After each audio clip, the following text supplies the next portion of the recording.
ভারতবর্ষের আবাদি জমি কত সুন্দর দেখতে। আমরা এই মুহূর্তে রয়েছি বেগুন খেতে। এই সামনে বেগুন,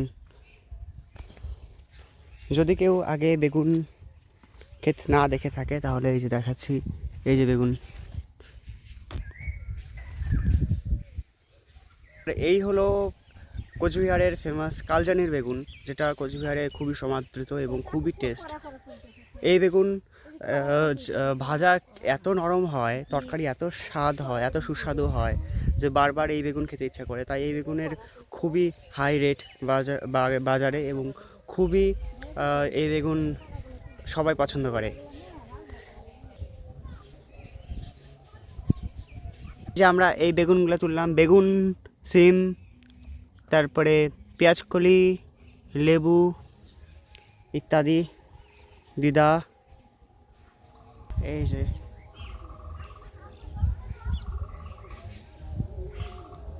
দেখা যায়,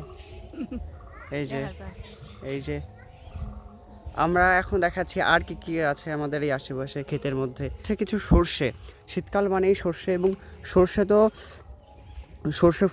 সর্ষের কথা ছেড়ে দিলাম, কিন্তু সর্ষে ফুলের বড়া এত সুস্বাদু যে কি বলবো। আর এই সাদা রঙের ফুলগুলো যেগুলো দেখা যাচ্ছে সেগুলো হলো ধনে, এবং এই ধনে থেকে আমাদের যে ধনে পাই আমরা, সেই মশলা ধনের গাছ অ্যাকচুয়ালি এটা। আর এই যে এদিকে রয়েছে পটল গাছ। এই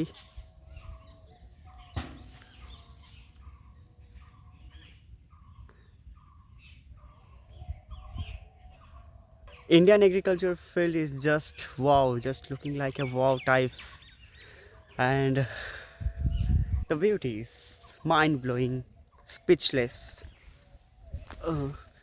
এই হলো বেগুন, এবং ওই পাশে ভুট্টা গাছ লাগানো হয়েছে দেখাচ্ছি।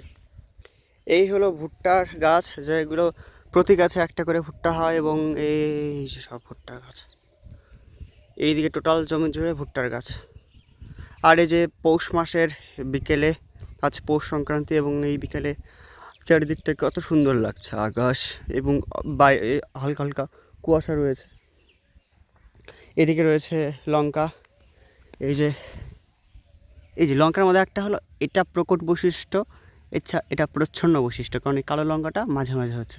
আর প্রকট বৈশিষ্ট্য যেটা সবসময় হয়ে থাকে, যেমন হলো এটা এই লঙ্কার গাছ কত সুন্দর দেখতে। এছাড়াও আজকে খুব সুন্দর হাওয়া বইছে আজকে, আর ঠান্ডা তেমন নেই। নর্থ বেঙ্গলে যেমন ঠান্ডা থাকে তার তুলনায় আজকে অ্যাকচুয়ালি কম ঠান্ডা। আমি ভেবেছিলাম যে আজকে আরও বেশি ঠান্ডা পড়বে, যেহেতু আজকে Poush Sankranti, Makar Sankranti.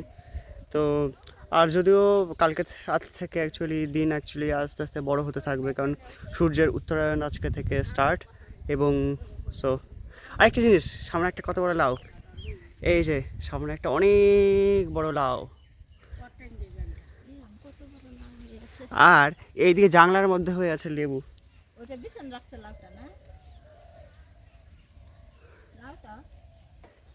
And with this short video we are ending this today.